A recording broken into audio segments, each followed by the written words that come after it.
There is a moment in every war when the question shifts from why are we fighting to something far more unsettling. In the unfolding conflict involving the United States, Israel, and Iran, that moment may have already passed, and the answer remains unclear. From the beginning, the war was framed in familiar, almost rehearsed terms. Neutralize Iran's military capabilities, curb its nuclear ambitions, and stabilize a volatile region. These are objectives that sound decisive, even necessary. They are also broad enough to mean almost anything, and that's precisely the problem. At first glance, the mission appeared structured: precision strikes, strategic deterrence, a campaign designed not for occupation, but for containment.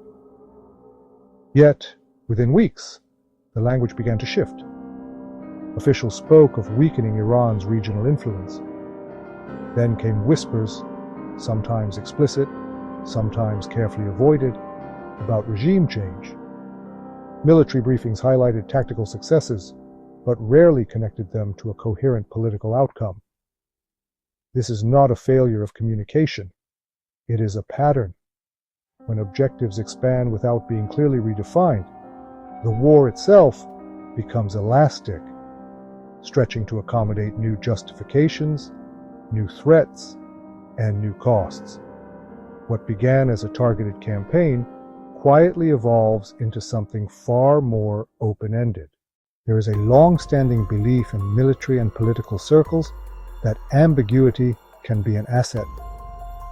By avoiding rigid goals, leaders retain flexibility. They can adjust strategy as conditions change, escalate when necessary, and retreat without admitting defeat. But there is a difference between flexibility and evasion.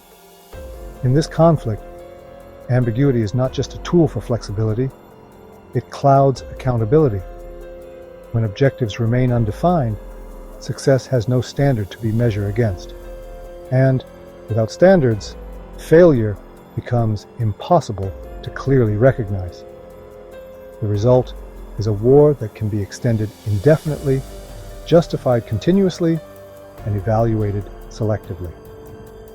Complicating matters further is the reality that the United States and Israel, while aligned, are not identical in their strategic priorities. For Israel, the stakes are immediate and existential.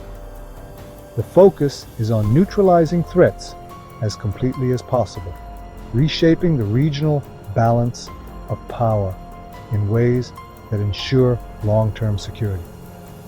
For the United States, the calculus is broader and more complicated.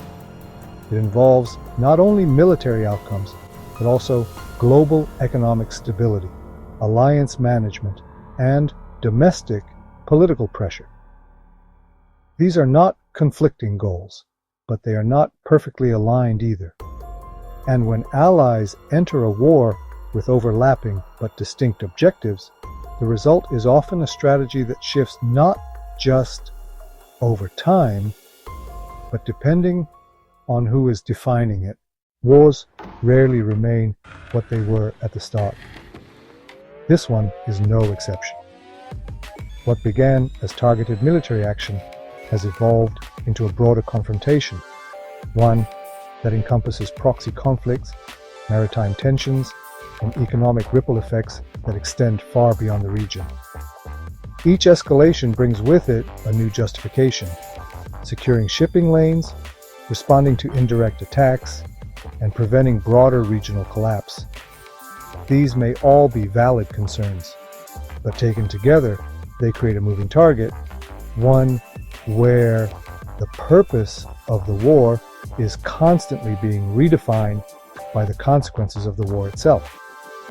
There is also a domestic dimension that cannot be ignored. Clear objectives carry political risk. They create expectations, they establish timelines, and most importantly, they open the door to judgment. If a goal is clearly stated, it can be clearly missed. Vague objectives, on the other hand, offer a kind of political insulation. They allow leaders to adjust the narrative without admitting miscalculation. They make it possible to claim progress without defining what progress actually looks like. But this comes at a cost. Public trust erodes when the purpose of a war becomes difficult to explain. Support weakens when the endgame feels undefined. And skepticism grows when the mission appears to shift just as it approaches a point of evaluation. This is not uncharted territory. Modern history offers multiple examples of conflicts where unclear objectives led to prolonged engagement without decisive outcomes.